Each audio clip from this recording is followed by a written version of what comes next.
Benvinguts una altra volta al Jardí Botànic de la Universitat de València. Estem ací per a fer una activitat de reciclatge de plàstic, perquè és molt important reciclar. Nosaltres tenim una tassa de reciclatge prou alta, prop del 61%, mentre que les recomanacions de la Comunitat Econòmica Europea són del 22%. És molt important reciclar el plàstic, i reciclar-ho tot, però sobretot el plàstic perquè és molt contaminant. Així tenim diferents tipus de plàstic. El més utilitzat són estos d'ací, que són el PET, que és el número 1. Així tenim també el número 2, normalment utilitzat per a detergent o altres tipus. Les borses, que seria el número 4. També el 5 i el 6, que és molt utilitzat en envasos de iogurt, per exemple. Nosaltres així anem a fer una activitat de reciclatge d'ampolles de plàstic, per exemple, per a fer un tipus de cossiol per a la cuina, per a plantes aromàtiques en aquest cas o culinàries, però podríem plantar qualsevol tipus de planta.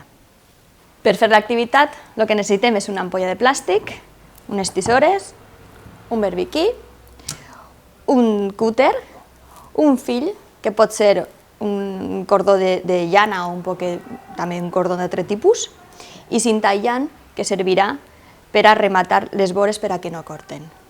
També, per supost, un poquet de terra i les plantes que anem a utilitzar, que poden ser així ja un poquet més grans o podríem utilitzar llavors.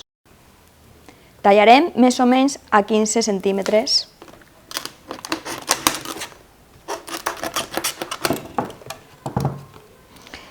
Per aquesta part de baix servirà com a dipòsit d'aigua. Tenim que fer forats en la part superior per a que s'isca tota l'aigua i no se queda acumulada. Una volta ja enforadat la part superior, també tenim que fer un forat al tap. Per això utilitzarem el barbiquí. Tenim que ficar dins el fil i tenim que passar-lo pel tap. I enrosquem. Comprovem que toquet baix, que sí que queda, i si podem, que quede un poquet també per dalt. Ja el tenim, el que tenim que fer ara és tapar tota la vora en la cinta aïllant. Podem utilitzar diferents tipus de colors. Nosaltres en aquest cas anem a utilitzar el de color verd.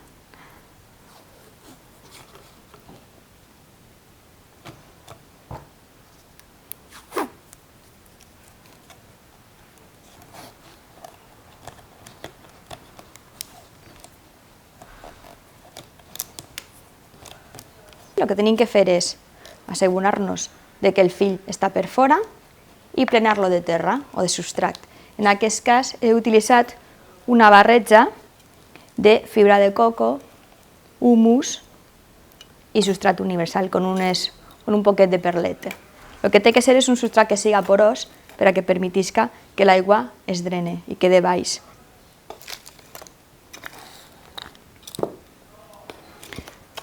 Anem a utilitzar cibulet.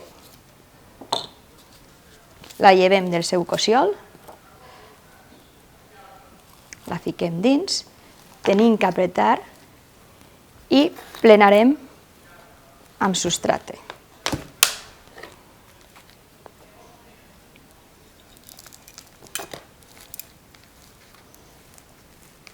També tenim en compte que el fil quede fora. Xafem també perquè no té que quedar res d'aire. Aquest és el resultat final. Hem utilitzat el timó, l'alfàbega, cibulet, romaní i rave, però podem utilitzar qualsevol tipus de planta, que no siga molt gran, que siga aromàtica, culinària o simplement flors que ens agraden tindre.